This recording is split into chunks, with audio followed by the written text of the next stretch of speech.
Olha só, gente, o agronegócio brasileiro não para e o que não faltam são projetos importantes para os integrantes do setor trabalharem. Sem contar a COP30, que começa nos próximos dias. Para sabermos mais das prioridades do agro essa semana, a gente fala agora ao vivo com o vice-presidente da Frente Parlamentar da Agropecuária, nosso querido amigo, deputado federal Arnaldo Jardim. Bom dia, Arnaldo. Bem-vindo.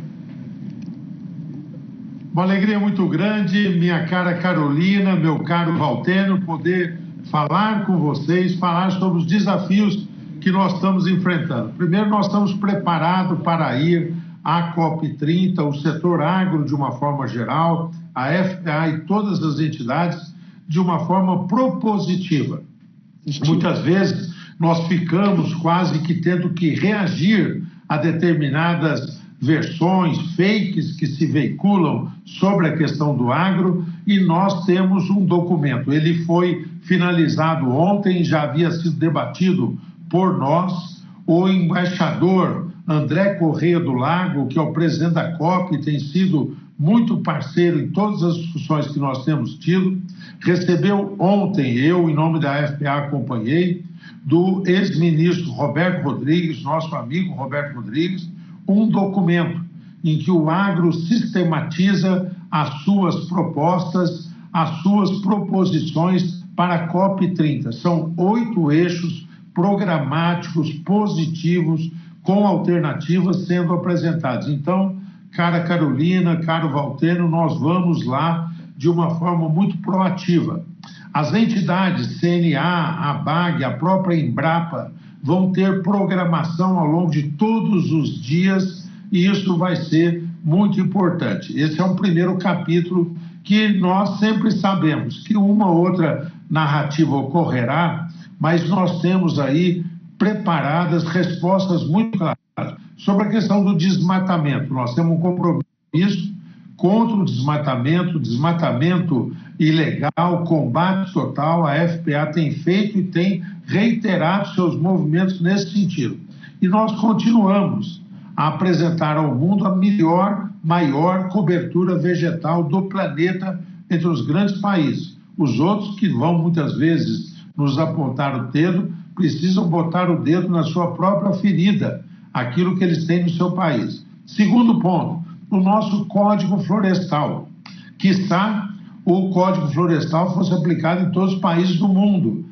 O clima não teria esse problema que nós estamos enfrentando. A emissão dos gases de efeito estufa seria muito menor e as mudanças climáticas não estariam penalizando o planeta se, como o Brasil, os outros países tivessem preservado. Mas nós estamos olhando além, viu, Valtênio? Porque você falou da COP30 dos desafios do agro. Eu estou saindo agora de um encontro com o Pedro Lupion, que é nosso amigo. Ontem à noite, eu e ele estivemos com o Alceu Moreira, com a Tereza Cristina, e nós estamos pensando nos seguintes pontos adiante. Primeiro, no orçamento deste ano. Daqui a pouco nós vamos votar o orçamento para o ano que vem, a votação é este ano, e nós temos vários pontos que interessam ao agro. Então, nós estamos com a lista já disso, atuando nas comissões da Câmara e do Senado nesse sentido. E temos uma pauta já bastante clara para o ano que vem. Quando se achar oportuno, posso comentar alguns pontos, Valtênio. Feito isso. Você falando aí, oxalá que alguns países tivessem o Código Florestal, mas eles não têm floresta. Né, Arnaldo? Quem tem floresta somos nós, né? Por isso que eles não têm um Código Florestal tão bom. Nós mostramos você agora há pouco, vou chamar você para chamar, porque nós estamos mostrando, né, Carol, essa semana, uma série de reportagens, Arnaldo, sobre o agro na COP30. E hoje nós mostramos um tema que você adora, que você ama, que você defende, que é a transição energética limpa, os biocombustíveis, a transição. E veja o que você falou nessa reportagem que o Sebastião Garcia fez. Vamos assistir, é curta.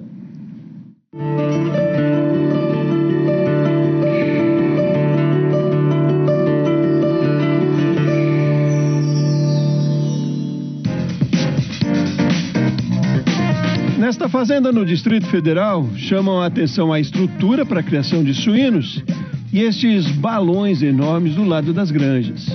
São os biodigestores, tanques que transformam os dejetos dos animais em gás e que geram energia até para ser comercializada. Os donos da fazenda investiram R$3 milhões no sistema. Isso ao longo do mês consigo ter um faturamento aí bruto nessa unidade de até R$50 mil. Então isso consegue ao longo de 4, 5 anos me pagar o investimento e trazer um retorno, né? No Brasil já foram instaladas em propriedades rurais mais de 1.600.000 plantas de biogás ou biometano, como também é chamado. É uma ferramenta e um diferencial do país no processo de transição energética. Ele é super importante para a transição energética, principalmente no Brasil. A Europa não presta tanta atenção ao biogás e ao biometano porque eles não têm a força da agricultura e da pecuária que o Brasil tem. Mais de 80% da energia produzida no Brasil saem de fontes renováveis. A maior parte das hidrelétricas. Os cataventos gigantes também têm papel importante nessa produção, assim como as placas solares já instaladas em muitas propriedades rurais e que ajudam a reduzir os custos. Um estudo da Fundação Getúlio Vargas aponta que as fontes do agro representam 60% da energia renovável produzida no Brasil. A biomassa de cana-de-açúcar, o carvão vegetal e resíduos da indústria de celulose são os principais. O setor triplicou a participação na matriz energética total do país nas últimas 4 décadas. O potencial do agro brasileiro vai ser destaque na COP30, com muito a contribuir nas discussões e soluções, defendem as autoridades. O agro que é alimento, que é proteína e grãos, mas o agro que é energia também. Portanto, o agro vai à COP com este acervo. Nesse movimento por um mundo cada vez mais sustentável, o agro tem um papel importante não só pelo que produz, mas pelo que usa também das fontes renováveis. Hoje a gente já tem aí trator movido a biometano, tem os carros híbridos. Essa caminhonete aqui, por exemplo, ela pode ser abastecida lá numa propriedade que tenha um sistema de energia solar. E quando se fala dos híbridos movidos a etanol, o benefício vai ser ainda maior. Logo, logo eles já chegam no mercado. É a união da eficiência ou da expertise do agro brasileiro na produção de biocombustíveis com a eletrificação. É um processo na eficiência energética, mas é também a comprovação da ajuda do agro na descarbonização do planeta. O que você achou, Arnaldo? Eu adorei. Puxa vida, e obrigado pela palhinha minha aí no meio, hein, Carolina? Valtênio, fiquei muito feliz. Valtênio, nós tivemos um grande debate em fóruns internacionais, que foi particularmente vindo da Europa, quando nós começamos a produzir biocombustível ou a bioenergia, tá certo? E elas diziam o seguinte: o Brasil, optando por isso, vai comprometer a oferta de alimentos, reservar áreas para poder produzir produtos que vão ser usados para depois biocombustíveis, compromete a alimentação. E a resposta veio na prática.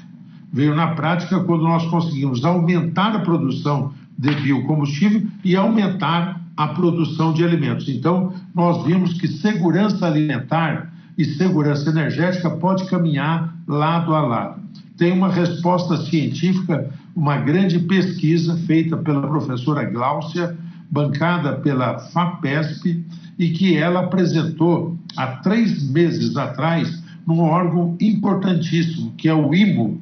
O IMO é que regula todo o combustível marítimo do planeta.